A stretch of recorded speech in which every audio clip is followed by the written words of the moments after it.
Hello student, आप लोग का स्वागत है बीपीएससी 70 के लिए। ठीक है बच्चों, आप लोग को बताऊंगा कि एग्ज़ाम को कैसे अटेम्प्ट करोगे, क्योंकि आप जानते हो कि बीपीएससी 69 से नेगेटिव मार्किंग स्टार्ट हो गया है। ठीक है, तो आप लोग को जो आंसर अटेम्प्ट करना होगा बहुत सोच समझ के करना होगा। तो मैं आपको बताऊंगा कि इस क्वेश्चन को आप स्किप कर सकते हो, कौन से क्वेश्चन को आपको करना चाहिए। क्योंकि आप मान लो कि इस बार बीपीएससी 70 में जो एग्ज़ाम होगा तो उसमें बहुत सारे बच्चे बैठेंगे और अप्रोक्सीमेटली मान लो कि 12 से लेकर 13 लाख बच्चे अटेम्प्ट करेंगे। तो 100% कॉम्पिटिशन है। तो आपको कुछ डिफरेंट करना पड़ेगा, तभी आप लोग का सिलेक्शन हो पाएगा। ठीक है, तो वो बच्चे जो पहली बार दे रहे हैं तो मेरा वीडियो को जरूर देखना बच्चों। ठीक है, और वो बच्चे जो 5 या 10 नंबर से रह जाते हैं तो वो भी देख लेना, आप लोग को भी हेल्प मिलेगा। ठीक है, कम से कम 5 मिनट मेरा वीडियो देखो, अगर अच्छा लगे तो आगे देखना, और अच्छा लगेगा तो आप मेरे वीडियो को मेरे चैनल को सब्सक्राइब करना, कमेंट करना, लाइक करना एंड सजेशन देना बच्चों। ठीक है, तो ये मेरा पहला वीडियो बीपीएससी के लिए, मैं एक एग्जाम एनालिटिक्स हूँ। ठीक है, तो आप लोग को डेफिनेटली फायदा मिलेगा बच्चों, मैं कई सालों से एग्जाम को एनालाइज करता हूँ। ठीक है, तो देखते हैं पहला क्वेश्चन जो बीपीएससी 69 में दिया था। क्वेश्चन ये है, which of the following technology will be enabled the 5G mobile communication network. 5G से पूछ रहा है बच्चों, तो ये टेक्नोलॉजी से क्वेश्चन आ गया। ठीक है, तो ये जो बच्चे यूपीएससी दे रहे हैं उनके लिए भी इंपॉर्टेंट है, और जो अलग अलग स्टेट का एग्जाम देते हैं उसके लिए भी इंपॉर्टेंट है। ये जनरल, एक तरह से मान लो कि जनरल क्वेश्चन है ये। ठीक है, इंटरनेट ऑफ थिंग्स। ठीक है, देखो कोई भी डिवाइस जो इंटरनेट से चलता है उसे कहा जाता है इंटरनेट ऑफ थिंग्स कहा जाता है, तो ये बिल्कुल करेक्ट है।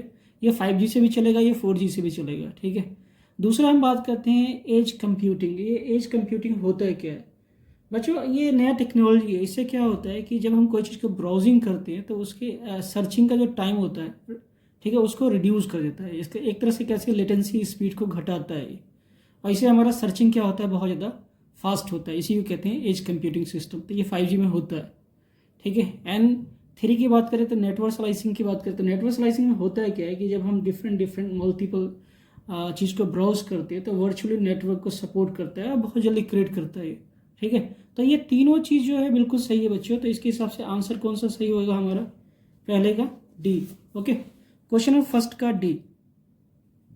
आज हम केवल 75 क्वेश्चन सॉल्व करेंगे बच्चों, क्योंकि बहुत लेंदी है, एक्सप्लेनेशन भी करना है आप लोग को सही रूप में, एग्जाम को कैसे अटेंड कर सकते हो आप। क्वेश्चन नंबर 2 देखते हैं। देखो ये क्वेश्चन जो है बच्चों, अगर आप लोग का ये करंट अफेयर से, ठीक है, और थोड़ी बहुत आप एस्ट्रोनॉमी एंड साइंस से बिलोंग करते हो तो आपको एडवांटेज मिलेगा। ठीक है, और जो बच्चे आर्ट से है वो भी, उसके लिए भी इम्पोर्टेंट है, मगर ये वो बच्चे इजीली कर सकते हैं जो साइंस से जुड़े होंगे।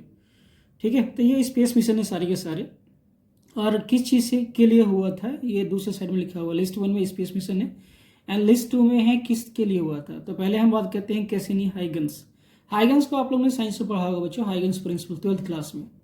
ठीक है, तो उसी से रिलेटेड है। अब मैं बात करता हूँ कि हाइगन्स, कैसिनी हाइगन्स किसके लिए था। कैसिनी हाइगन्स जो एक प्लानट है, क्या नाम है इसका, इस प्लानट का नाम है प्लानट सटर्न। ठीक है, सटर्न के रिंग्स नेचुरल सैटेलाइट को स्टडी करने के लिए नासा के द्वारा एंड यूरोपियन स्पेस एजेंसी और इटली स्पेस एजेंसी तीनों ने मिलकर एक प्रोग्राम किया था। ठीक है, तो पहले का आंसर हो जाएगा, अगर मैच करेंगे तो सेकंड, ए का सेकंड हो जाएगा। अगर जूनो पहले का हो जाएगा सेकंड। ओके बच्चों, इस तरीके से अटेम्प्ट करो, आप सीखो, मैं आपको सिखाता हूँ कैसे अटेम्प्ट करोगे। तो ए का क्या हो गया, सेकंड। ठीक है, तो इसमें देखते हैं कि ए का सेकंड कहाँ कहाँ है। तो यहाँ पे है और यहाँ पे, तो ये इसको रिमूव कर दो आप एंड इसको रिमूव कर दो। अब आपको इसी में से चूज करना है। ठीक है बच्चों, फर्स्ट और सी से, ए और सी में से आपको चूज करना है। अब दूसरा देखते हैं, जूनो। जूनो मिशन किसके लिए था, तो जूनो मिशन था जुपिटर के लिए। ठीक है, तो जुपिटर हो गया दूसरे का आंसर बी। अब देखते हैं दूसरे का बी इसमें कहाँ पे है। ओके, दूसरे का आंसर ए, यहाँ पे भी है एन यहाँ पे नहीं, तो इसको रिमूव कर दे तो हमारा आंसर क्या हो जाएगा, ए। बिल्कुल सिंपल बच्चों, तो ऐसे आप रिमूव करना सीख लोगे तो आपको आंसर देना आ जाएगा 100%। ठीक है, और गलती का चांस कम होगा, क्योंकि नेगेटिव मार्किंग है बच्चों, तो सोच समझ के हमें टिक मारना पड़ता है। तो दूसरे का आंसर क्या हो जाएगा, A. Question number third. Third कह रहा है, देखो बच्चों ये 6th क्लास के चैप्टर से, ये साइंस से, ठीक है, बच्चों की किताब से दिया गया है, और ये एनसीईआरटी में भी है, और जो बच्चे प्राइवेट बोर्ड से पढ़ते हैं तो उनके साइंस की किताब में मिल जाएगा आपको। तो लिनिन जो है ये वर्ड किससे जुड़ा हुआ है, ठीक है, लिनिन जो होता है ये प्लांट के फ्लैक्स से जुड़ा होता है, इसे भी कपड़ा बनाया जाता है। ठीक है, नेक्स्ट हम कोयर की बात करें तो कोयर जो है ये जुड़ा हुआ है कोकोनट प्लांट से, ठीक है। तो इसके भी फाइबर का यूज़ किया जाता है रस्सी बनाने के लिए। अब मोहेयर का बात करें तो मोहेयर क्या होता है कि जो अंगोरा गोट्स होता है जो हिमालयंस में पाया जाता है, ठीक है, तो उसके जो बाल होते हैं जिसको शेयरिंग के द्वारा निकाला जाता है, ठीक है। तो लेनिन का हो जाएगा फैक्स प्लांट पहले का, ये इसका हो जाएगा ए। कोयर का हो जाएगा कोकोनट, ये हो जाएगा बी। अब इसी से चूज़ करते हैं कि हमारा आंसर क्या होगा बच्चों, और किस तरीके से हम नेगेटिव मार्किंग से बच सकते हैं, ठीक है। तो लेनिन का क्या, पहले का बी, पहले का दूसरा, तो पहले का दूसरा कहाँ कहाँ पे, एक यहाँ पे पहले का दूसरा और कहीं पे नहीं है, तो ये गलत, ठीक है, ये गलत और ये गलत पे, ये सी सही। तो आगे किसी को देखना ही नहीं है बच्चों, ठीक है, हमारा टाइम भी बचेगा। इस तरीके से आप रिमूव कर लो, ठीक है। तो तीसरे का आंसर है सी, ठीक है। क्वेश्चन नंबर 4, जो भी आप पहली बार अटेम्प्ट कर रहे हो बच्चों तो देने का तरीका सीख लो, ठीक है। इससे क्या होगा कि आप नेगेटिव मार्किंग से बच सकोगे, क्योंकि 69 के बाद नेगेटिव मार्किंग स्टार्ट हो गया है। तो इससे होगा क्या, 19% बच्चे ऐसे ही छट जाएंगे एग्जाम में। ओके, क्वेश्चन नंबर 4 देखते हैं।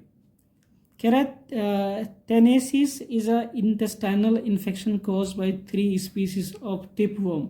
पहला हो गया तेनिया सोलियम, दूसरा हो गया तेनिया सैगिनिटा एंड थर्ड हो गया तेनिया एशियाटिका, ठीक है। बच्चों ये बिल्कुल सही बात है कि ये टेपवर्म जो होता है ये जानवरों में पाया जाता है और इससे इंटेस्टाइनल इन्फेक्शन का खतरा होता है, ठीक है। तो ये तीनों जो टेपवर्म है बिल्कुल सही हुआ है। देखो तेनिया सोलियम ये पाया जाता है नॉर्दर्न अमेरिका में, तेनिया सैगिनिटा ये यूरोपियन या फिर साउदर्न अमेरिका में पाया जाता है, एंड ये तेनिया एशियाटिक जो एशिया मतलब कि इंडिया चाइना इन सब जगह में पाया जाता है। ये एक तरह का टेपवर्म है जो एनिमल से ह्यूमन बॉडी के अंदर ट्रांसफर होता है, ठीक है। अब इससे होता है क्या है, दे किस्ट या cyst develop in the brain, the condition refer to neurocysticercosis, ठीक है, ये बीमारी होता है। अगर ये जो टेपवर्म है अगर हमारे दिमाग में पहुंच जाए तो हमें एनसीसी नाम का डिजीज़ होता है जो दिमाग से जुड़ा हुआ है। तो ये दोनों ही सही है बच्चों, ठीक है, फर्स्ट भी सही है सेकंड भी सही है। तो आंसर क्या हो जाएगा सी, चौथे का सी। क्वेश्चन नंबर 5 देखते हैं। अटेम्प्ट करने का तरीका बता रहा हूँ बच्चों, ठीक है, आप इसी तरीके का अपना यूज़ करना, तभी आप एग्जाम में सही कर पाओगे। कम से कम आपको 90 क्वेश्चन 100% सही करना पड़ेगा, क्योंकि इस पर जो कंपटीशन है टफ है और पेपर का लेवल जो होगा बच्चों बहुत ज़्यादा हाई होगा, ठीक है। क्वेश्चन नंबर 5 देते हैं। तो कोबरा जो है ये एक कंप्यूटर लैंग्वेज है। हमसे पूछ रहा है कि इसमें से कौन सा कंप्यूटर लैंग्वेज होता है। कंप्यूटर लैंग्वेज जो प्रोग्राम बनाने के लिए यूज़ होता है बच्चों, तो कोबरा होता है बिल्कुल। पाइथन सुना होगा, पाइथन तो छोटे बच्चों को प्राइवेट स्कूल में 6ठी-7वीं क्लास से ही पढ़ना चालू हो जाता है, तो ये भी एक तरह का कंप्यूटर लैंग्वेज है। स्क्वायरल ये भी कंप्यूटर लैंग्वेज है। जावा C++C, ठीक है, ये भी कंप्यूटर लैंग्वेज है। तो आंसर क्या आएगा, all of the above. Okay बच्चों, तो इसका आंसर हो जाएगा डी। क्वेश्चन नंबर 5 का आंसर डी हो जाएगा। क्वेश्चन नंबर 6 आपको बता रहा हूँ चैट जीपीटी से। चैट जीपीटी आप लोगों ने बहुत सुना होगा, आजकल कई सारे लोग इसी का यूज़ करके वीडियो बना रहे यूट्यूब पे, आर्टिफिशियल इंटेलिजेंस का, ठीक है। इससे क्या हो गया, एक तरह से मान लो कि एकेडमिक का जो इतना नुकसान हो रहा है चैट जीपीटी से, क्योंकि लोग जो होते हैं धड़ल्ले से आर्टिफिशियल इंटेलिजेंस का यूज़ करके रिसर्च कर रहे हैं, अब ये मेहनत करना कम कर दिए हैं। तो ठीक है, हम देखते हैं कि ये किससे रिलेट करता है। जीपीटी का फुल फॉर्म पूछ रहा है, तो ये होता है बच्चों जनरेटिव प्री ट्रेन ट्रांसफॉर्मर, ठीक है। ये आर्टिफिशियल इंटेलिजेंस होता है, इसमें हम प्रोग्राम के द्वारा डेटा फीड कर देते हैं और फिर हम जो भी सर्च करते हैं तो ये हमें डिटेल देता है उसका। तो इसका आंसर हो जाएगा डी, और इसके बारे में आपको कुछ बताता हूँ मैं। Question number 6 generative pre trend. देखो बच्चों अभी जो होगा 70 एग्जाम होगा उसमें कुछ इस रिलेटेड क्वेश्चन पूछ सकता है, पॉसिबिलिटी हाई है बच्चों, ठीक है। जैसे मैं चैट जीपीटी के कुछ नाम बताता हूँ, कुछ कंपनी जिस पे रिसर्च कर रही है। जिमनी जो है, जिमनी आपने सुना होगा, ये गूगल का चैट जीपीटी है, ठीक है, ये गूगल का है, ठीक है। को पायलट जो है, पायलट ये माइक्रोसॉफ्ट का है, माइक्रोसॉफ्ट का, ओके। एंड मेटा सुना होगा आपने, मेटा एआई, मेटा एआई जो है ये फेसबुक का है, तो फेसबुक का नाम भी मेटा कर दिया गया, आप लोग जानते हो। एंड लियोनार्डो एआई ये नई कंपनी है जो इस पर काम कर रही है, लियोनार्डो एआई, ठीक है। अब ये सुना होगा कि जो ओला बाइक है वो भी आर्टिफिशियल इंटेलिजेंस से काम कर रहा है बच्चों इंडिया में, ठीक है। एंड एयरटेल कंपनी भी इसमें लगा हुआ है। तो ऐसे भी क्वेश्चन आ सकते हैं करंट अफेयर में टेक्नोलॉजी से जुड़ा हुआ। नेक्स्ट देखते हैं बच्चों।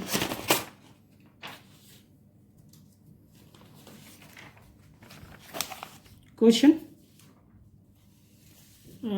नंबर 7, ठीक है, ये भी साइंस से जुड़ा हुआ है। और ये क्वेश्चन बच्चों आप मानो ना मानो ये 6ठी 7वीं का क्वेश्चन है साइंस का, ठीक है, एनसीईआरटी से जुड़ा हुआ है ये, ठीक है। तो जो बच्चों ने एनसीईआरटी से पढ़ा होगा इससे क्वेश्चन देखो। हमारे जो टंग है वो केवल 5 तरह के टेस्ट को ही महसूस कर पाता है। एक हो गया स्वीट, बीटर, सॉल्टी, स्पाइसेस नहीं कर पाता बच्चों, ये मिक्सिंग है कई सारे मसालों, ठीक है। यूमामी ये कर पाता है, ये मीट हो गया, मछली हो गया, या जिसको कहते हैं हम सी फूड, उस टाइप का टेस्ट को महसूस कर रहा है। सौर कर पाता है हमारा बॉडी, ठीक है।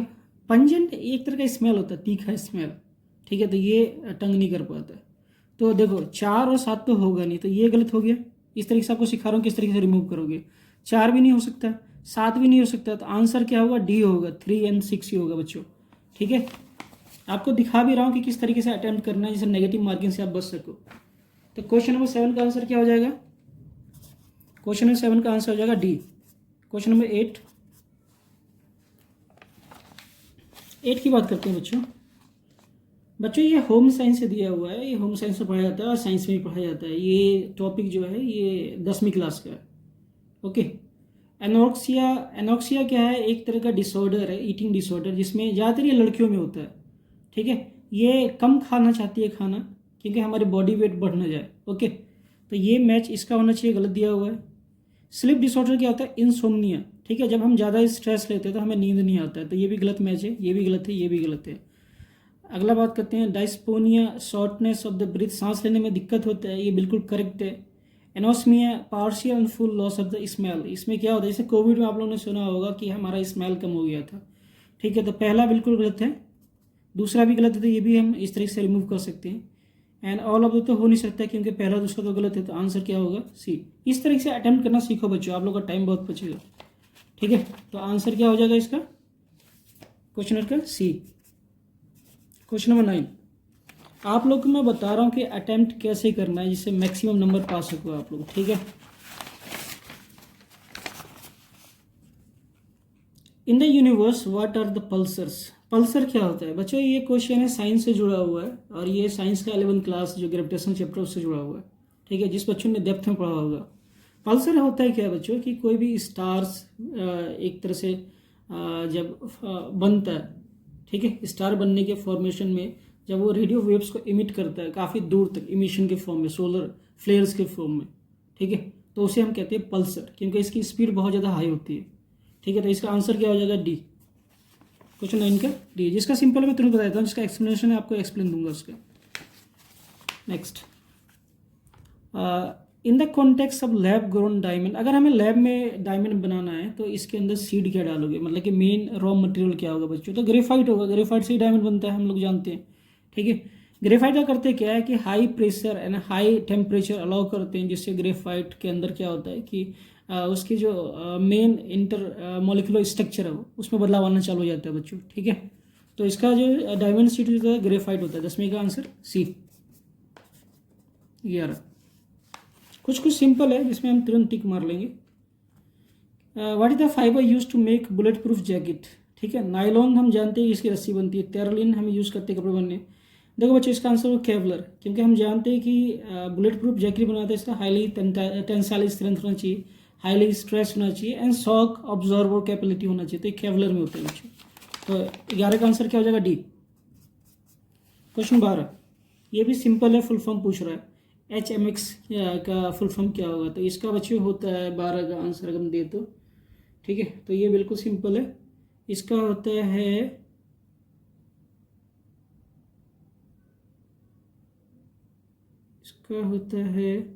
हाई मेल्टिंग एक्सप्लोसिव, ठीक है, हाई मेल्टिंग एक्सप्लोसिव होता है इसका, ओके। एंड ये जो होता है इसका ओनली सी होगा बिल्कुल, ठीक है, only C, C is correct. तो क्वेश्चन 12 का आंसर हो जाएगा बच्चों C. Next, what is the name of Tesla humanoid robot launch in October 2022। आप जानते हो कि टेस्ला कंपनी के मालिक है एलोन मस्क, और ये अमीर आदमी में से एक गिना जाता है, ठीक है। हाल ही में इसने एक सक्सेसफुल क्या कहते हैं, रॉकेट को कैच करने का टेक्नोलॉजी ईजाद किया है। ठीक है, तो इससे क्या होगा कि रॉकेट से होने वाली जो वेस्ट है वो कम हो जाएगा। तो अब मेन टॉपिक पे आते हैं। ठीक है, ह्यूमनॉइड रोबोट का जो लॉन्च किया था 2022 में, उसका नाम था ऑप्टिमस। ठीक है, आपने कार्टून में देखा होगा प्राइम ऑप्टिमस। ठीक है, तो आंसर है ऑप्टिमस। क्वेश्चन नंबर 13 का आंसर हो जाएगा बच्चों डी। क्वेश्चन नंबर 14,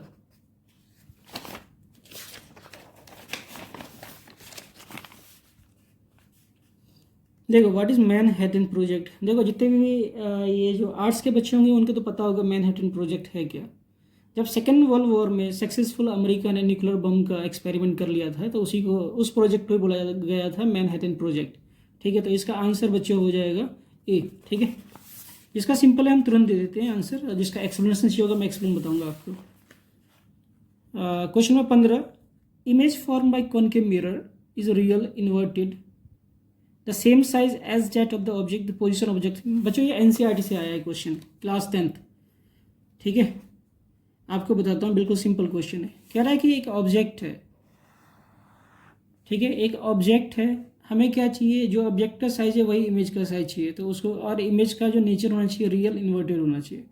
देखो बच्चों थोड़ी सी साइंस का देखो, क्योंकि मैं साइंस का स्टूडेंट हूं तो मैं आपको समझाता हूँ यह होता क्या। ये पोल होता है, ये हमने क्या किया, कॉनकेव मिरर ले लिया। ठीक है, ये पोल होता है, ये फोकस होता है, एंड ये कर्वेचर होता है। ठीक है, ऑब्जेक्ट को अगर आप कर्वेचर पर रखोगे तो इमेज भी कर्वेचर भी बनता है। ठीक है, फर्स्ट रे हमने क्या किया, देखो इमेज बनने के लिए कम से कम 2 रेज का मीट करना जरूरी होता है। तो एक रेस किया इंसिडेंट। ठीक है, अगर कोई भी रे ऑफ लाइट पैरेलल होगा, इसको कहते हैं हम प्रिंसिपल एक्सिस। प्रिंसिपल एक्सिस, कोई भी रे ऑफ लाइट अगर पैरेलल होता है प्रिंसिपल एक्सिस, तो रिफ्लेक्शन के बाद हमेशा वो फोकस से पास करता है। ओके, दूसरा रे फोकस से पास करेगा, फोकस से पास होने के बाद हमेशा रे रिफ्लेक्ट होने के बाद पैरेलल निकलता है। ओके बच्चों, तो यहाँ पे मीट किया है तो इमेज यहाँ पे बनेगा। तो इमेज क्या बनेगा, सी पे ही बनेगा, एंड रियल इन्वर्टेड बनेगा, और सेम साइज ऑफ ऑब्जेक्ट बनेगा। ठीक है, तो इसका आंसर हो जाएगा, देख सकते हो, एट द कर्वेचर। सी को कर्वेचर कहते हैं, तो बी पे ही बनेगा इमेज। ओके, तो 15 का आंसर है बी। ठीक है, ये क्वेश्चन बच्चों एनसीईआरटी 12वीं क्लास से, साइंस से। नेक्स्ट क्वेश्चन, ये क्वेश्चन दिया है 9th क्लास से दिया है बच्चों। आप लोग को बता रहा हूँ 9th क्लास का चैप्टर 2nd। ठीक है, 2nd या 3rd चैप्टर एनसीईआरटी केमिस्ट्री से जुड़ा हुआ है। कह रहा है कि amount of solute present per unit volume per unit mass of the solution solvent is known as. इसको क्या कहा जाता है, तो सिंपल है, इसे बोला जाता है कंसंट्रेशन ऑफ सॉल्यूशन बोला जाता है बच्चों। ठीक है, तो 17वें का आंसर हो जाएगा डी। अब इसमें आपको कुछ बताता हूँ मैं कंसंट्रेशन ऑफ सॉल्यूशन में। क्वेश्चन 17 का आंसर हो जाएगा डी। जब किसी सॉल्यूशन का हम कंसंट्रेशन निकालते हैं तो 3 तरीके से निकाला जा सकता है बच्चों। पहला, मास बाय मास परसेंटेज से निकाला जा सकता है।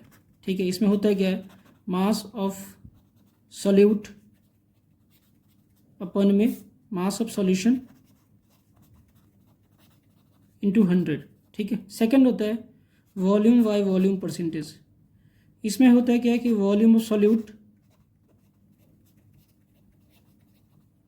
Volume of solution into 100। एक और होता है mass by volume percentage.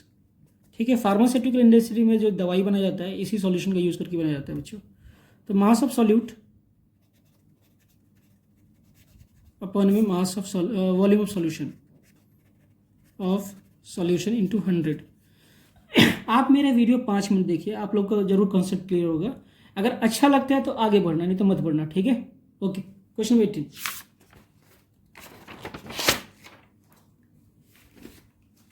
Question number 18 Covid से है बच्चों। कोविड से क्वेश्चन बहुत सारे दिया गया था पिछले 2022 में जो एग्जाम आया था। कह रहा है how do Covid vaccine stimulate N immune response. Immune response कैसे काम करता है कोविड वायरस से। ठीक है, तो ये हमें डिफरेंट आंसर दे रखा है। पहला है by introducing life attenuating SARS COVID. देखो बच्चों, अगर लाइव डाल दोगे तो हम मर जाएंगे बीमारी से। ठीक है, by introducing a real SARS COVID virus, by introducing harmless piece of the SARS COVID virus, by introducing antibodies against the SARS and virus. देखो बच्चों, जब एक्सपेरिमेंट किया जाता है कोविड के लिए तो रिस्पॉन्स के लिए क्या करते हैं, हार्मलेस वायरस को इंट्रोड्यूस करते हैं कोविड वायरस के साथ। ठीक है, और फिर देखते हैं कि किस तरीके से स्टिमुलेट कर रहा है, रिएक्ट कर रहा है। तो आंसर हो जाएगा इसका सी। 18 का आंसर। क्वेश्चन नंबर 18 का आंसर हो जाएगा बच्चों सी। ओके, क्वेश्चन नंबर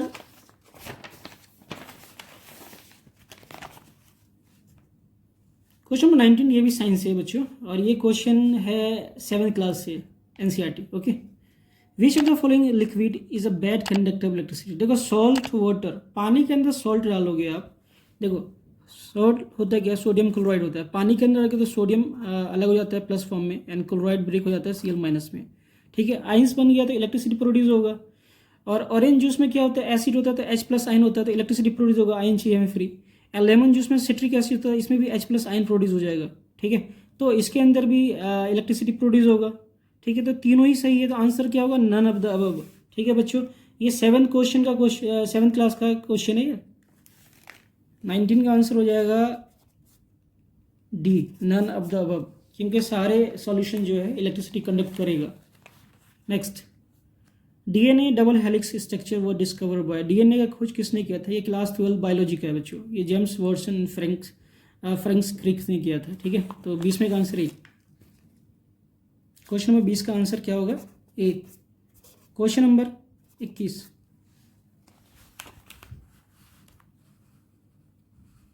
कह रहा है two object of the different masses falling freely near the surface of the moon, what would happen, have different acceleration, undergo the change of their inertia, have the same velocity at any instant, experience the force in the same magnitude। देखो बच्चों, इसका answer देते हैं, बिल्कुल simple है, ये class 9th के science से है, बिल्कुल सिंपल क्वेश्चन है, बताता हूँ आपको मैं।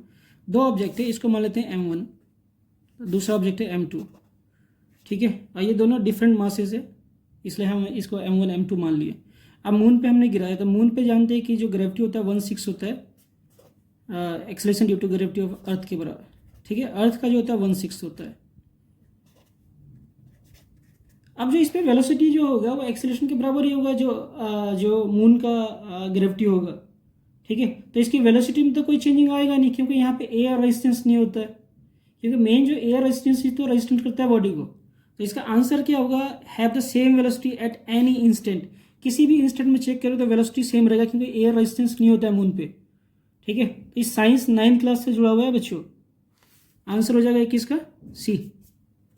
क्वेश्चन नंबर 22, ये भी कोविड से ही है, एक तरह से मान लो कोविड से ही है, साइंस का biology. How do vector vaccine work provide immunity. Vector जो क्वेश्चन है इसका क्या कहते हैं, वेक्टर इम्यूनिटी कैसे काम करता है, तो इसमें होता है क्या, by placing a virus in a modified version of different virus. ठीक है, हम करते हैं क्या है कि वायरस को मॉडिफाइड करते हैं एंड इसको इनेबल करते हैं बॉडी के अंदर। ठीक है, तो इसका आंसर हो जाएगा सी। क्वेश्चन नंबर 23 क्या कह रहा है कि देखते एक बार, the process that continuously adds new crust is. देखो बच्चों, नया क्रस्ट जो बनता है ये हमेशा बनता है सी फ्लोर स्प्रेडिंग के द्वारा। ठीक है, 23 ओके, एक गलती हो गया, इसका आंसर बच्चों ए होगा। ठीक है, 23 की बात करते हैं। The process that continuously add new crust. ठीक है, नया क्रस्ट जो बनता है ये सी फ्लोर इसमें होता है कि अर्थक्वेक आता है तो जो वोल्केनो इरप्शन होता है तो उससे जो मलबा निकलता है धीरे धीरे सेटल डाउन होता है, इसी कारण सी फ्लोर बनता है। दूसरा जो टेक्टोनिक प्लेट्स होता है ओशन के अंदर वो आपस में टकराते रहते हैं एंड फॉर्म करते हैं सी फ्लोर स्प्रेडिंग। ओके, तो इसका आंसर हो जाएगा बच्चों सी। 23 का आंसर हो जाएगा सी। 24 जो चैप्टर क्वेश्चन है बच्चों, ये क्वेश्चन दिया हुआ क्लास 11th ज्योग्राफी से, एनसीईआरटी से बच्चों। ठीक है, हम देख सकते हैं कि मैक्सिमम क्वेश्चन जो आ रहा है एनसीईआरटी से ही है बच्चों। तो आप लोग जो भी, आप जहाँ भी हो, जो भी स्टेट से बिलोंग करते हो, ठीक है, एनसीईआरटी जरूर पढ़ना। ठीक है, the theory that state piece of the earth crust are the constant slow driven by the movement in the mantle scroll. इसको क्या बोला जाता है, इसे पूछ रहा है मैं। ये स्लो प्रोसेस जो होता है अर्थ के क्रस्ट मूव करते हैं एंड मेंटल फॉर्मेशन करते हैं। ठीक है, तो इसका आंसर क्या होगा बच्चों, ये होगा the theory of plate tectonics. अगर आपने 11th क्लास के ज्योग्राफी पढ़ा होगा तो इसमें आंसर मिल जाएगा आपको एक वर्ड का, the theory of plate tectonics. 24 का आंसर हो जाएगा सी। देखो ये भी सिंपल क्वेश्चन पूछा है, question 25, what is expended from the mRNA that has been widely discuss since the beginning of the pandemic. Pandemic आया था तो mRNA वैक्सीन के बारे में बहुत ज़्यादा डिस्कशन हो रहा था, क्योंकि रशिया का जो स्पुतनिक 5 है वैक्सीन है, वो mRNA टेक्नोलॉजी पे ही वैक्सीन बनाया था। तो इसको क्या बोला जाता है, ये पूछ रहा है, या ये किस चीज़ को स्टैंड करता है। तो इसका मतलब होता है बच्चों मैसेंजर रिबोनुक्लिक एसिड होता है। ठीक है, इसका आंसर बिल्कुल सिंपल है, ए। क्वेश्चन नंबर 25 का answer A. Question number 26, AC current can be produce. देखो चौक क्या होता है, चौक कंडेंसर होता है जो कोई चीज़ का स्टार्टर का काम करता है, तो ये तो कभी होगा ही नहीं बच्चों। ट्रांसफर क्या होता है कि ये स्टेप अप और स्टेप डाउन का काम करता है, मतलब कि वोल्टेज को बढ़ाने का या करंट को घटाने और बढ़ाने का काम करता है। ओके, तो ये भी नहीं हो सकता। डायनोमो होता है बच्चों, डायनोमो एसी करंट को प्रोड्यूस करता है हमेशा। तो आंसर होगा बी। ये सिंपल क्वेश्चन, ये 10th क्लास का क्वेश्चन है बच्चों। 26 का आंसर बी। क्वेश्चन नंबर 27,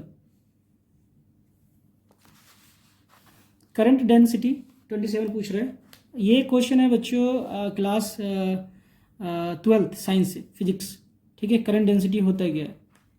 तो करंट डेंसिटी जो होता है एक वेक्टर क्वांटिटी होता है बच्चों, बताता हूँ आपको, ये होगा नहीं डायमेंशन, इसका डायमेंशन होता है बिल्कुल। ठीक है, तो आपको तीनों चीज़ बताता हूँ मैं यहाँ पे, बी क्यों होगा आंसर। करंट डेंसिटी का फॉर्मूला होता है J = I/A। ठीक है, और इसका यूनिट होता है एम्पेयर पर मीटर स्क्वायर। तो इसका डायमेंशन जो होगा वो एम्पेयर लेंथ की पावर -2 होगा। ठीक है, तो ये सारे ऑप्शन गलत है। ठीक है, इसका डायमेंशन भी होता है और ये एक वेक्टर क्वांटिटी होता है, क्योंकि डायरेक्शन पे डिपेंड करता है। और जो इलेक्ट्रॉन का जो फ्लो होता है वो डिपेंड करता है बिल्कुल डायरेक्शन के ऊपर, कि किस तरह मतलब कि इलेक्ट्रॉन फ्लो हो रहा है। ठीक है, जहाँ पे इलेक्ट्रॉन फ्लो होता है उसके अपोजिट में करंट बनता है। ठीक है, तो इसका आंसर क्या हो जाएगा बच्चों, B. B is correct answer. Next, ये भी बायोलॉजी से। What is the basis of most useful classification of the medication in medical chemistry. Medical chemistry में सबसे इंपॉर्टेंट टर्म क्या होता है, ठीक है, क्लासिफाई करने के लिए मेडिकल केमिस्ट्री को। तो इसका आंसर हो जाएगा बच्चों मॉलिक्यूलर टारगेट्स। ठीक है, क्योंकि हमें क्या करना है कि कोई भी चीज़ बनाते हैं, क्या वो दवाई वहाँ पे टारगेट करेगा। मान लो कि मुझे पेन हो रहा है हार्ट के पास, तो मैं पर्टिकुलर जो मेडिसिन खा रहा हूँ वो मेरे हार्ट पे काम करेगा नहीं करेगा। या मेरे मान लो कि कोई लेग्स के पार्ट पे हो रहा है या हाथ पे पेन हो रहा है, तो टारगेट जगह पे काम कर रहा नहीं कर रहा। तो आजकल की जो मेडिसिन जो बन रही है फार्मास्यूटिकल इंडस्ट्री में, तो मॉलिक्यूलर टारगेट बेस्ड भी बन रहा है आजकल। तो ये आंसर बिल्कुल करेक्ट है। क्वेश्चन नंबर 28 का, क्वेश्चन नंबर 28 का आंसर बी। क्वेश्चन नंबर 29 कह रहा है which of the following slow down the reaction rate. इसमें से कौन सा रिएक्शन रेट को स्लो करता है। कैटालिटिक प्रमोटर ये रेट ऑफ रिएक्शन को इंक्रीज करता है बच्चों, एक तरह का कैटलिस्ट है। ठीक है, होमोजीनियस कैटलिस्ट ये भी रेट ऑफ रिएक्शन को इंक्रीज करता है। ठीक है, हेट्रोजीनियस कैटलिस्ट ये भी रेट ऑफ रिएक्शन को इंक्रीज करता है। ये बच्चों क्लास 11th केमिस्ट्री का है। ठीक है, तो ये तीनों ही सही है। ठीक है, तो आंसर हो जाएगा none of the above, D. 29 का आंसर हो जाएगा डी। 30 क्या रहा है, input and output nerves meet at. देखो आपको मैं थोड़ी सी समझाता हूँ इसको। लीवर तो हो ही नहीं सकता, ठीक है, एंड सेंट्रल नर्वस सिस्टम भी नहीं हो सकता, हार्ट भी नहीं हो सकता। आपको बताता हूँ, थोड़ी सी समझाता हूँ आपको। देखो ये थोड़ी सी, ये हम एक नर्व सेल बना रहा हूँ, ये न्यूक्लियस है। ठीक है, एंड ये हमारा एक्सन है, एंड ये नर्व एंडिंग है, इसको हम कहते हैं नर्व एंडिंग। ठीक है, इसको कहते हैं डेंड्राइड। डेंड्राइड ये होता है एक्सन। ये जो पार्ट है इसको कहते हैं साइनेप्स। साइनेप्स एंड ये जो है हमारा, इसको कहते हैं nerve ending. Nerve ending. Okay, तो बच्चों जो इनपुट और आउटपुट का जो एंडिंग होता है उसे साइनेप्स कहते हैं। ठीक है, यहीं पे प्रोसेस होता है मेन। ठीक है, इनपुट आउटपुट चेंज होता है, तो आंसर हो जाएगा साइनेप्स। तो इन कोई सा भी ऑप्शन नहीं साइनेप्स में, तो इसका आंसर क्या हो जाएगा, डी। 30 का आंसर जो होगा डी होगा। हम दूसरा पेज लेते हैं।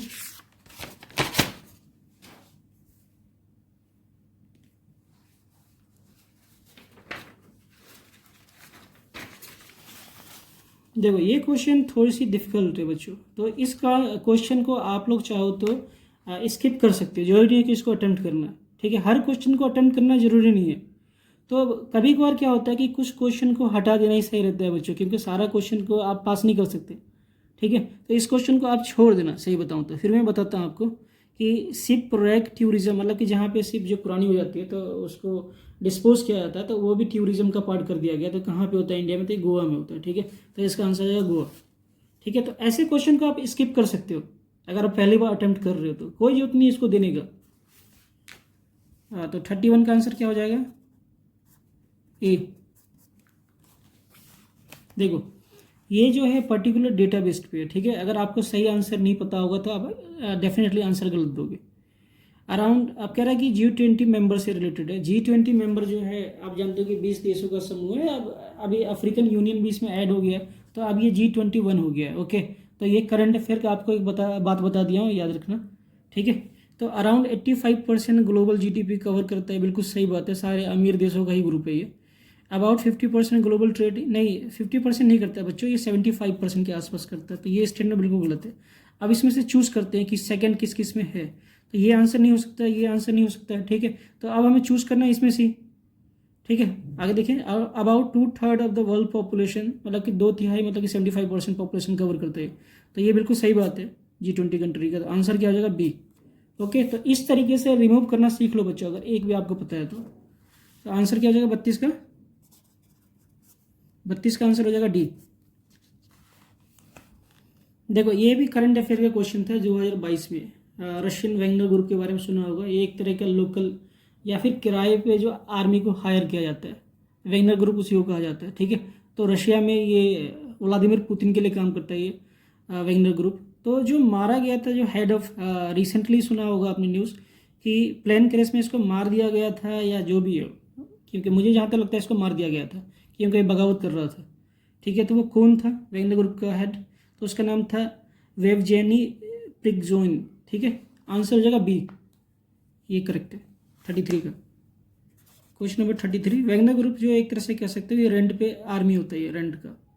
ठीक है, कहीं भी ऑपरेट कर सकते हो, मगर ये मेन जो लॉयल होता है अपने मालिक का ही होता है।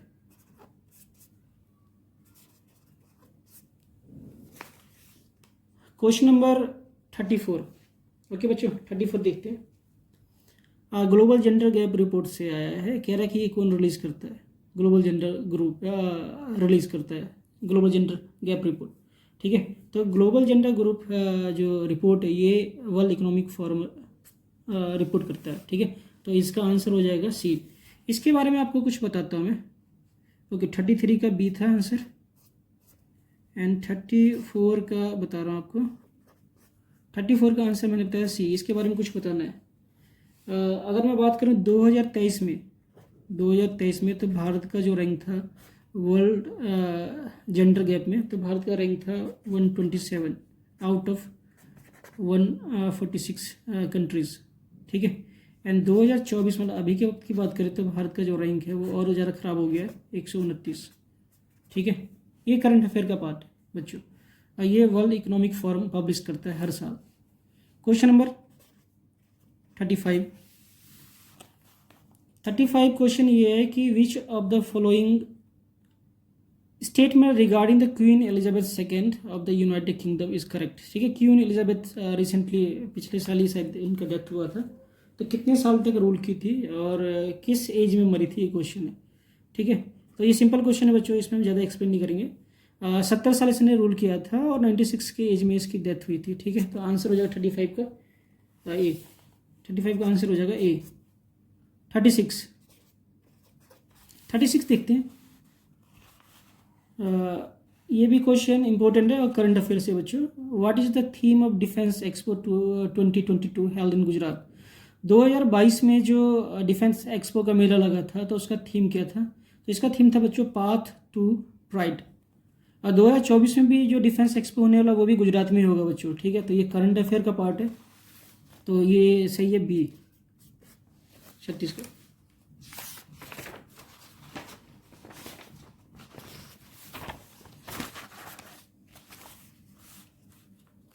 क्वेश्चन है द 3 डे सेलिब्रेशन थैंडीग्यूट फेस्टिवल सेलिब्रेटेड विच कंट्री। देखो बच्चों ये क्वेश्चन जो है ट्रिकी टाइप का, अगर आता होगा तो आप सही कर पाओगे, नहीं आता होगा तो डेफिनेटली आप गलत करोगे। ठीक है, तो नहीं आता होगा तो आप स्किप कर सकते हो इसको। फिर भी मैं अटेम्प्ट करने का तरीका बता, देखो थैंडीग्यूट अजीब सा लैंग्वेज है, ठीक है, तो जर्मनी का हो नहीं सकता, चिले का हो नहीं सकता, क्योंकि ये सब यूरोपियन कंट्री से बिलोंग करता है, ये लैंग्वेज नहीं होगा। तो अब हमें दो में पॉसिबिलिटी निकालना है कि नेपाल होगा या म्यांमार होगा। ठीक है, तो थैंडीग्यूट फेस्टिवल जो मनाया जाता है म्यांमार में मनाया जाता है बुद्धिज्म के बाद, ये एक तरह का ल्यूनर मंथ फेस्टिवल है। ओके, तो आंसर हो जाएगा इसका डी। तो इस तरीके से आप स्किप भी कर सकते हो क्वेश्चन को, अटेम्प्ट करना चाहते हो तो बहुत रिस्की है। ओके, क्योंकि आप नेपाल म्यांमार या दो ऑप्शन से तुक्का निकालोगे तो 50% चांस होता है सही होने का। तो इसका आंसर हो जाएगा 37 का D. Question number 38, question number 38 देखते हैं। Consider the following statement regarding the white house. White house से रिगार्डिंग, देखो व्हाइट हाउस पहला ही स्टेटमेंट गलत है। ठीक है, व्हाइट हाउस कहाँ पे? वॉशिंगटन डीसी में, ठीक है, पेंसिल्वेनिया में नहीं है, तो यही चीज़ गलत हो गया। तो अब देख लेते हैं कि पहला किस इसमें गलत है, ऑप्शन चेक कर लेते हैं। पहला इसमें, तो ये तो हो नहीं सकता, इसको हटा देते हैं। दूसरा देखते हैं, अब हमें तीन ऑप्शन है। It is the official residence and work place of the US president, ये बिल्कुल सही बात है, तो दूसरा बिल्कुल ठीक है। ओके, तो ये भी आंसर नहीं हो सकता, एक और को रिमूव कर सकते हैं। अब दो ही पॉसिबिलिटी रह गई हमें आंसर देने के लिए। अब क्वेश्चन नेक्स्ट है कि on November 1st 1800 John Adams became the first president to take the residence of the building. ठीक है, तो ये जो ऑप्शन है बच्चों इसका आगे देखें, और आंसर नंबर 13 सॉरी 38 की अगर बात करें हम, तो ये बिल्कुल ठीक बात है। ओके, एंड नेक्स्ट है it is a symbol of American democracy, तो वाइट हाउस बिल्कुल इंडियन डेमोक्रेसी का सिंबल है, तो ये भी ठीक है। ओके, तो इसका आंसर हो जाएगा D, D is correct answer. Okay, तो 38 का आंसर हो जाएगा बच्चों डी। क्वेश्चन नंबर 38 का answer D. Question number 39 question जो है बच्चों ये है साइंस एंड टेक्नोलॉजी से। ओके, कह रहा है net metering is something seen in the news context of promoting, ये एक तरह से सोलर एनर्जी के लिए था बच्चों। ठीक है, अब billing mechanism for the solar energy for consumer for electricity they add to the grid. ठीक है, तो अगर इसका बिलिंग कर ले, इससे होता है क्या है कि आप जानते हो कि ग्लोबलाइजेशन के कारण या ग्लोबल वार्मिंग के कारण कितने सारे नेचुरल फेनोमिनन हो रहे हैं, कैटास्ट्रोफिक, ठीक है, एंड पॉल्यूशन हो रहे हैं। तो उसका जो अल्टरनेटिव सोर्स जो है वो रिन्यूएबल सोर्स ऑफ एनर्जी है, सोलर एनर्जी एक एग्जाम्पल है, तो हमें इस मैकेनिज्म में आना चाहिए, तो ये आंसर है इसका। ओके, क्वेश्चन नंबर 39 का C. Question number 40, question number 40 कह रहा है कि ये डिफरेंट कलर दिया हुआ है, मेजेंटा, टील, मिनो एंड सियान या क्यान। ठीक है, तो ये किसका आंसर होगा बच्चों? तो ये क्वेश्चन आप छोड़ सकते हैं एग्जाम में, ठीक है, क्योंकि डेफिनेटली अगर नहीं जानते आप तो गलत करोगे। ठीक है, तो आप लोग कोशिश करना इस क्वेश्चन को नहीं आता है छोड़ दो, स्किप करो, टाइम पास मत करना इस पर। ठीक है, बहुत टाइम बचेगा, आप दूसरा क्वेश्चन सॉल्व कर सकते हैं। तो इसका आंसर बता देता हूँ आपका, इसका आंसर हो जाएगा ए, क्वेश्चन नंबर 40 का। ठीक है बच्चों, तो ऐसे क्वेश्चन को छोड़ देना ठीक रहता है अगर आप पहली बार अटेम्प्ट करना चाहते हो तो। ठीक है, क्योंकि आपको करना क्या है कि कम से कम 100 या 105 क्वेश्चन बिल्कुल ठीक बनाना है, और नेगेटिव वाले क्वेश्चन को स्किप कर दो जिसका आप पॉसिबिलिटी है कि आप गलत करोगे। Next question number 41, what is the name of deep sea submersible that imploded during the underwater voyage to the Titanic wreckage. ये आपने सुना होगा न्यूज़ में। ठीक है, कुछ डीप सी टूरिज्म के द्वारा 5 लोग गए थे अटलांटिक ओशियन में, और सडनली क्या हुआ कि प्रेशर इंक्रीज होने के कारण अंदर की तरफ ब्लास्ट हो गया और सारे लोग मर गए। ठीक है, तो ओशियनिक गेट कंपनी के द्वारा ये जो सबमर्सिबल बनाया गया था। ठीक है, तो इसमें क्वेश्चन क्या पूछा, name the what is the name of the deep sea submersible, इसका नेम था टाइटन। ठीक है बच्चों, टाइटन नाम था, डीप गेट कंपनी के द्वारा बनाया गया था ये प्रोजेक्ट। तो 41 का आंसर हो जाएगा Titan, D. Question number 42, question number 42 कह रहा है कि ये एक्सेसरीज दिया हुआ है और ये एक्सेसरीज किससे रिलेटेड है। ठीक है बच्चों, तो इस टाइप का क्वेश्चन आप स्किप कर दो, मत करना गलती से भी, क्योंकि 99% चांस है कि आप गलत करोगे, नहीं पता होगा तो। ठीक है, मैं फिर भी बताया था, मैंने कोशिश किया था करने का। बैरेट होता है क्या है? बैरेट एक प्रकार से कह सकते हो एक टाइप का टोपी होता है। ठीक है, एक टाइप का टोपी होता है बैरेट। तो ए में 3 एन 3, तो ये दोनों गलत है, इसको रिमूव कर दें हम। दूसरा कह रहा है कि स्टेलाटोज। देखो स्टेलाटोज की तो मेरी मम्मी ने कभी शायद सैंडल पहनी थी, इसलिए मुझे याद था। ठीक है, तो ये टाइप ऑफ वीमेन फुटवेयर होता है ये। तो ये कौन सा सही है? दूसरे का 4, तो ये है, तो इसका ये आंसर सही हो गया। ठीक है, बाकी देखने की जरूरत नहीं है। तो क्वेश्चन नंबर 42 का आंसर हो जाएगा बी। ठीक है, आप लोग कोशिश करना इस क्वेश्चन को स्किप कर दो बच्चों। ठीक है, मैं एग्जाम एनालिटिकल हूँ, मैं जानता हूँ 99% बच्चों का आंसर गलत होगा। Where did the former president of the USA give his interview recently? ठीक है, ये कॉन्टेक्स्ट ऑफ 2022 का, क्योंकि हम जानते हैं कि ये पेपर 2022 में हुआ था, तो हमें उसी कॉन्टेक्स्ट में आंसर देना है। तो 2022 में रिसेंटली कहाँ पे यूएस के फॉर्मर प्रेसिडेंट ने स्पीच दिया था? तो प्रेसिडेंट का नाम था बराक हुसैन ओबामा। ठीक है, और उन्होंने एथेंस में दिया था। ओके, तो आंसर इसका एथेंस 43 का C. Question number 44। Question number 44 जो है ये पूछ रहा है अलग अलग जो मैच है किस किस से रिलेटेड है, ये पूछ रहा है। ठीक है, तो ऐसे क्वेश्चन को भी आप स्किप कर सकते हैं। ठीक है बच्चों, मैं आंसर बताता हूँ, डी है। कोशिश करना इसको स्किप करना है, टाइम वेस्ट है। ठीक है, और 90% चांस है कि आप लोग गलत करोगे। जो बच्चा स्पोर्ट्स का नॉलेज जिसके पास अच्छा है वही सही कर सकता है ये। ठीक है, तो सब बच्चे नहीं कर सकते, तो इसका आंसर हो जाएगा डी। ओके, 44 का answer D. Question number 45। Question number 45। The Ministry of Home Affairs has completed the Mother Tongue Survey of India in November 2022 with the field of videography of the country. How many languages? Mother tongue का हमारे देश में सर्वे हुआ था कि अभी भी कितने लैंग्वेज मदर टंग हमारे देश में रिवाइव है। ठीक है, एग्जिस्ट करता है, तो इसके लिए सर्वे हुआ था 2022 में।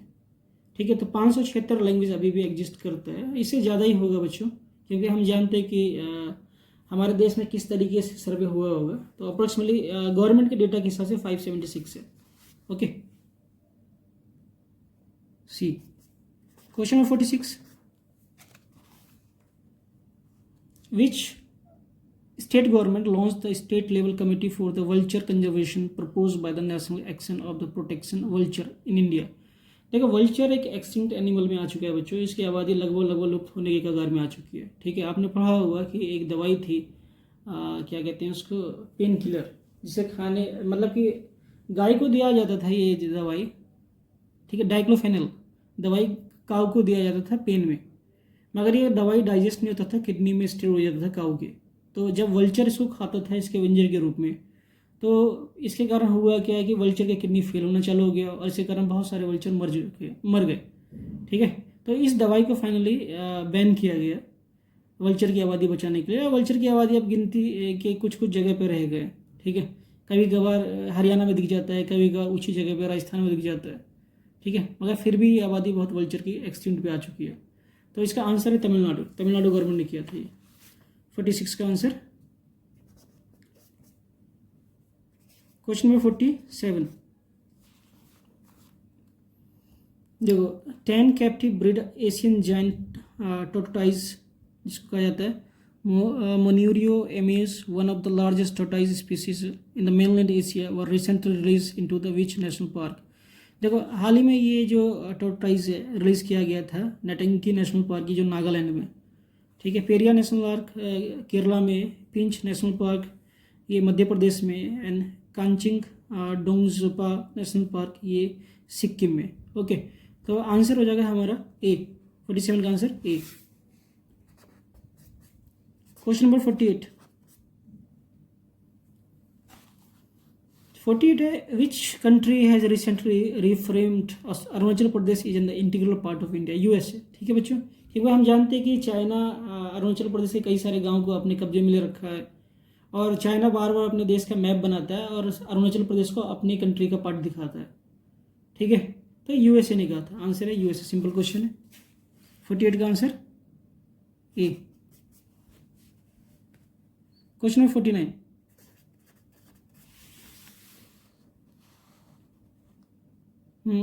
India Rudraksh Balasaheb Patil won which medal in men 10 meter air rifle at the ISSF world championship in Cairo.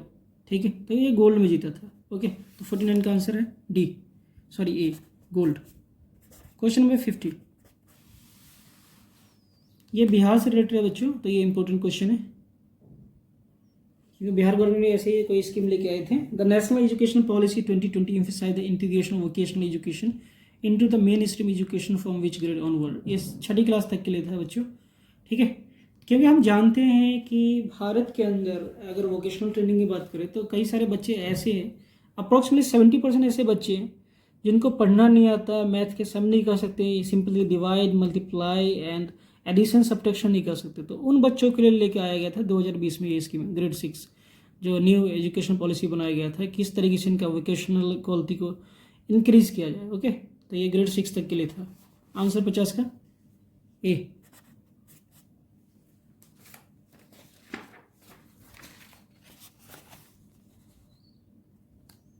India sign the economic cooperation and trade agreement with which country. ठीक है, तो ये ऑस्ट्रेलिया के साथ साइन किया गया था। सिंपल क्वेश्चन इकोनॉमी से।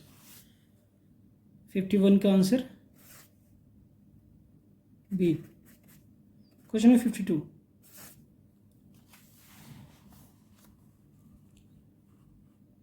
the Plain Language Act was passed by which of the following countries recently, which required the government official to use simple and easily understandable English language in official documents and website। तो ये New Zealand ने किया था। ये current affair से question आया था बच्चों। ठीक है, तो आंसर हो जाएगा सी। क्वेश्चन नंबर 53,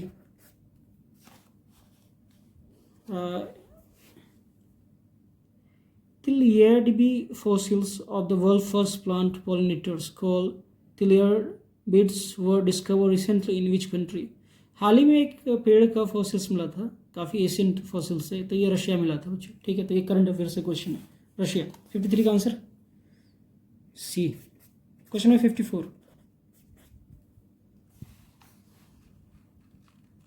अब ये लिस्बन डिक्लेरेशन है, which made the headline associate with the conservation of which country. ठीक है, देखो लिस्बन डिक्लेरेशन जो हुआ था 22 मेरे ख्याल से 2022 में हुआ था ये लिस्बन डिक्लेरेशन। ठीक है, तो ये डिक्लेरेशन था किस लिए, ओशियन को कंजर्व करने के कारण, जो ओशियनिक पॉल्यूशन हो रहा है जिसके कारण मरीन लाइफ खतरे में आ चुका है। ठीक है, तो उसको बचाने के लिए हुआ था ये डिक्लेरेशन। तो ये डिक्लेरेशन 1 जुलाई 2022 को हुआ था ओशनिक कंजर्वेशन के लिए। ओके, तो 54 का आंसर होगा बच्चों सी। 54 का answer C. Question number 55,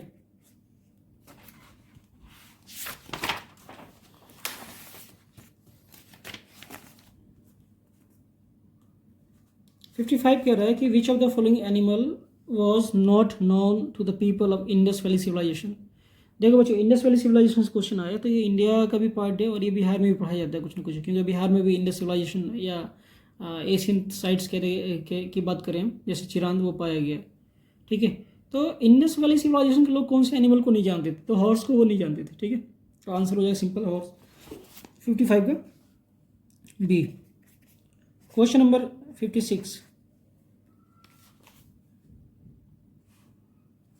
which of the following is not a UNESCO world heritage site. ठीक है बच्चों, यूनेस्को वर्ल्ड हेरिटेज साइट एक तरह से होता है क्या है कि जब इसको इंटरनेशनली टैग मिल जाता है किसी भी बिल्डिंग को, ठीक है, तो उसका कंजर्वेशन गवर्नमेंट करता है, नहीं तो गवर्नमेंट इसको ऐसे ही छोड़ देता है। ओके, तो यूनेस्को कंजर्वेशन के अंदर कुतुब मीनार है, रेड फोर्ट है, इंडिया गेट नहीं है बच्चों। ठीक है, क्योंकि India Gate recently First World War के बाद बनाया गया था मेमोरियल के रूप में, या जो कारगिल हुआ था उसके बाद बनाया गया था, तो ये उसके अंदर नहीं आता है वर्ल्ड हेरिटेज साइट्स में, क्योंकि कुछ खास है भी नहीं। वहाँ पे एक बिल्डिंग है और उसमें नाम लिखे हुए और कुछ है तो है नहीं जो इसको वर्ल्ड हेरिटेज में लाया जाएगा। India gate answer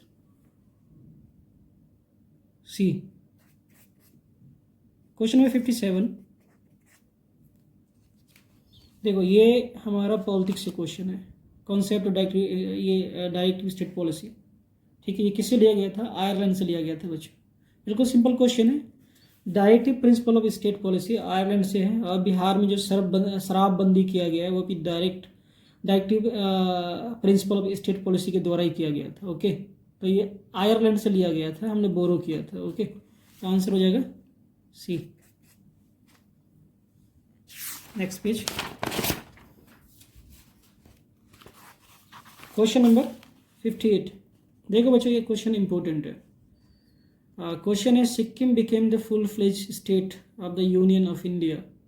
Sikkim Bharat का पूरी तरीके से राज्य कब बन गया था? तो ये 1975 में बना था। और कौन से आर्टिकल के थ्रू बना था? तो 371F आर्टिकल के थ्रू बना था। एंड अमेंडमेंट किया गया था, कॉन्स्टिट्यूशन अमेंडमेंट 36 कॉन्स्टिट्यूशन अमेंडमेंट किया गया था। ओके बच्चों, तो ये क्वेश्चन इंपॉर्टेंट है। जैसे, और ये जो आर्टिकल है 371F, ये एक तरह का स्पेशल प्रिविलेज देता है सिक्किम को, जिस तरीके से जम्मू एंड कश्मीर को आर्टिकल 370 एंड सेक्शन 35A के द्वारा मिलता था, उसी प्रकार आर्टिकल 371F के द्वारा सिक्किम को स्पेशल प्रिविलेज मिलता है। ओके, तो क्वेश्चन नंबर 58 का आंसर हो जाएगा बी। ये राज्य बनाया गया था 1975 को 36 कॉन्स्टिट्यूशन अमेंडमेंट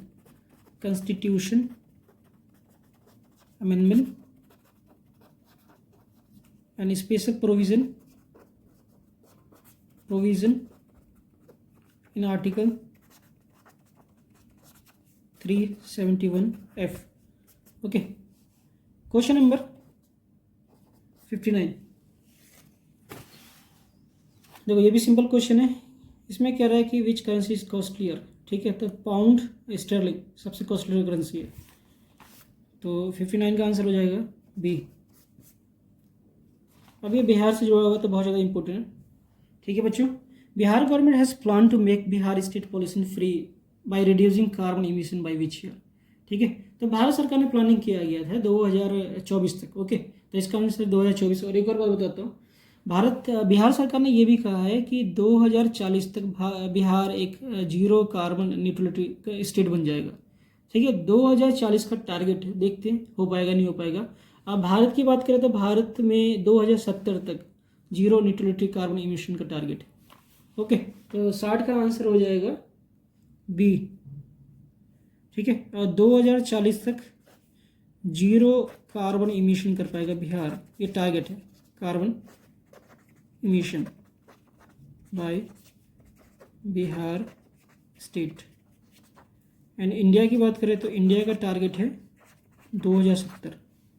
इंडिया 2070 तक जीरो न्यूट्रलिटी कर पाएगा, टारगेट है, देखते क्या होता है। क्वेश्चन नंबर 60 का आंसर हो जाएगा, 60 का आंसर हो जाएगा बी, 60 का भी। ओके, ये बिहार का टारगेट है, तो ये करंट अफेयर में भी पूछ सकते हैं आप लोग को, तो आप उसके लिए भी ध्यान से देख लेना बच्चों। नेक्स्ट देखते हैं,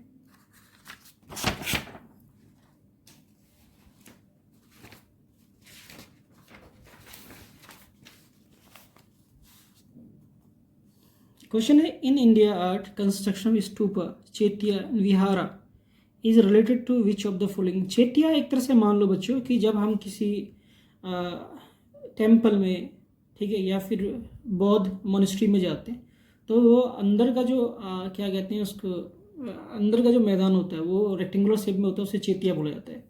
ठीक है, एंड विहारा आपने पढ़ा होगा, बुद्धिज्म या फिर जैनिज्म पढ़ा होगा, तो मॉन्क्स एंड नन जहाँ पे स्टे करते थे उसे विहारा बोला जाता था। ओके, तो ये किससे रिलेटेड था? ये बुद्धिज्म से रिलेटेड था। ठीक है, तो बीपीएससी या यूपीएससी का एग्जाम दो, बुद्धिज्म जैनिज्म बहुत इंपॉर्टेंट है। तो क्वेश्चन नंबर 61 का आंसर सी। क्वेश्चन नंबर 62, ये भी बिहार से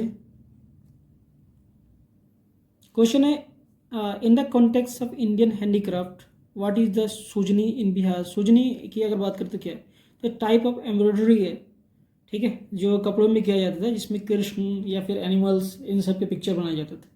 ठीक है, तो इसका आंसर हो जाएगा सी। क्वेश्चन नंबर 63 कह रहा है, consider the following statement regarding the Vikramshila university in Bihar. ठीक है, तो ये विक्रमशिला यूनिवर्सिटी से, तो ये पूछ रहा है, is was located the present day Banka district in Bihar. ठीक है, ये बांका में, ये बिल्कुल सही बात है, it was establish by king Gopala first of the Pallava dynasty. ठीक है, ये भी बात सही है। एंड बाकी सारी चीज़ गलत है बच्चों। तो इसका आंसर हो जाएगा सी 63 का। Question number 64।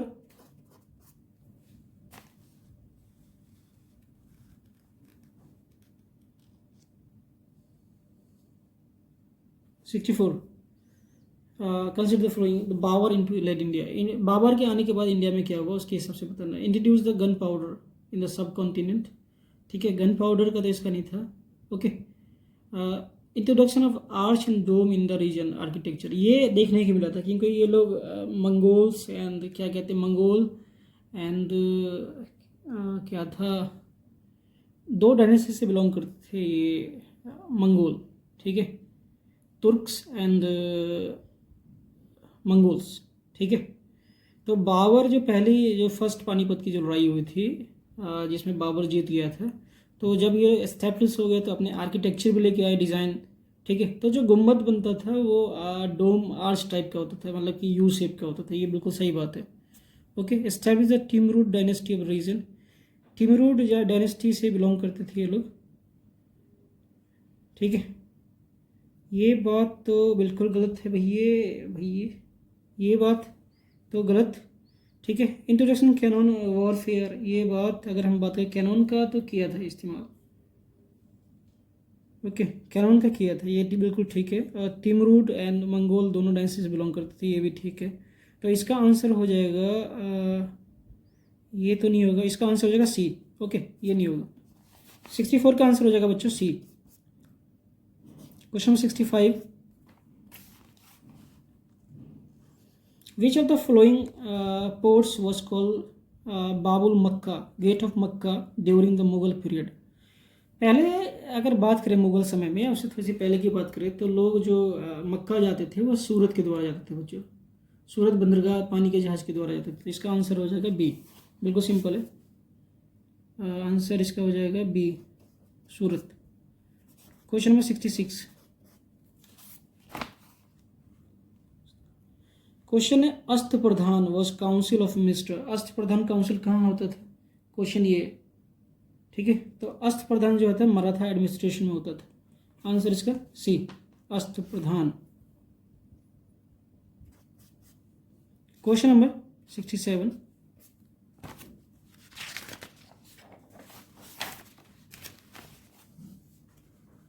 इसमें कह रहा है कि painting of Bodhisattva Padmapani is located in, ये अजंता में बच्चों। ठीक है, अगर आपने आर्ट एंड पेंटिंग के बारे में पढ़ा होगा तो आर्ट एंड पेंटिंग 11वीं क्लास के बच्चों में दिया हुआ है, एनसीईआरटी से क्वेश्चन है। ठीक है, तो 67 का आंसर होगा एंड ये होगा सी, अजंता केव वन में दिया हुआ है बुद्धिसत्वा का ये। ठीक है, तो ये हो जाएगा सी। अगर कभी जाना पड़े आपको अजंता तो बहुत सारे केव बने हुए वहाँ पे, जहाँ पे हिंदू गॉडेस एंड बौद्ध एंड जैनिज्म इन सब के आर्किटेक्चर है। Question number 68। 68 कह रहा है fine is Chinese pilgrims who visit India during the reign of Harsha. ठीक है, 68 की अगर बात करें,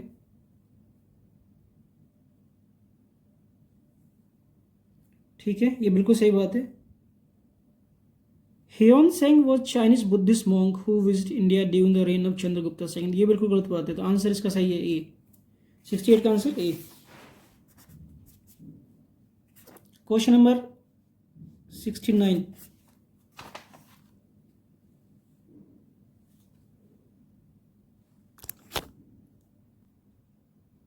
क्वेश्चन नंबर 69 देखते हैं बच्चों। ओके, क्वेश्चन नंबर 69 ये हमें मैच करना है।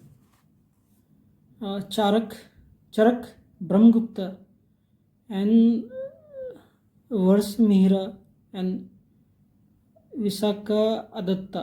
ठीक है, हमें मैच करना है कि इसमें से कौन सा क्या करता है। ठीक है, तो चरक तो जानते हो कि मेडिसिन से जुड़ा हुआ है, तो इसमें हम देखना है कि कौन सा मेडिसिन से जुड़ा हुआ है।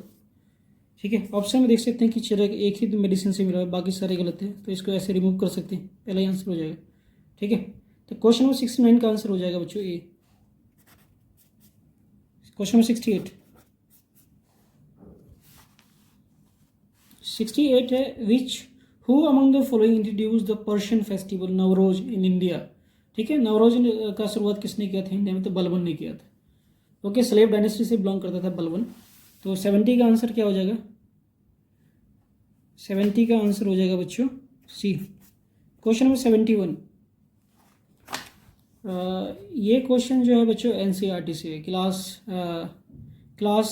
12th history. ठीक है, कह रहा है कि Nathpanthi siddhas yogis made the devotional religious popular and. ये नॉर्दर्न इंडिया में था बच्चों। और बताता हूँ, इसमें ज़्यादातर लोग जो थे आर्टिशियन कैटेगरी से बिलोंग करते थे, और ये लोग ब्राह्मणिकल ऑर्थोडॉक्स के अगेंस्ट थे। ठीक है, तो जो भी किंग थे, मोनार्की सिस्टम था, इनका बिल्कुल सपोर्ट नहीं किया था। तो जब सूफीनिज्म आया था और भक्ति मूवमेंट आया था, तो उस समय नाथ सिद्धीस एंड योगीस एग्जिस्टेंस में आया था। तो ये नॉर्दर्न इंडिया में। ओके, तो 71 का है नॉर्दर्न इंडिया, एनसीईआरटी से क्लास 12th। ठीक है, तो इसका आंसर होगा ए, नॉर्दर्न इंडिया। 72 अगर हम देखें, वुड्स डिस्पैच के बारे में पढ़ा हुआ आपने जरूर। ठीक है, तो ये क्लास 8th हिस्ट्री एनसीईआरटी से है। ओके, हिस्ट्री से है बच्चों।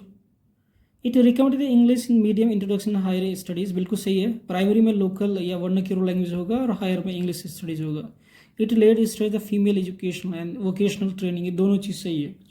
ठीक है, तो 72 का आंसर हो जाएगा both C. 73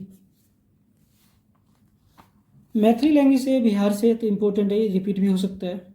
Maithili language was started to develop during the reign of which of the following. ठीक है, मैथिली लैंग्वेज कब स्टार्ट किया था? ये कर्नाट डायनेस्टी के समय स्टार्ट किया गया था। ठीक है बच्चों, तो पॉसिबिलिटी ये पूछ सकता है, इंपॉर्टेंट है बिहार से। ठीक है, तो 73 का आंसर होगा सी, कर्नाट डायनेस्टी।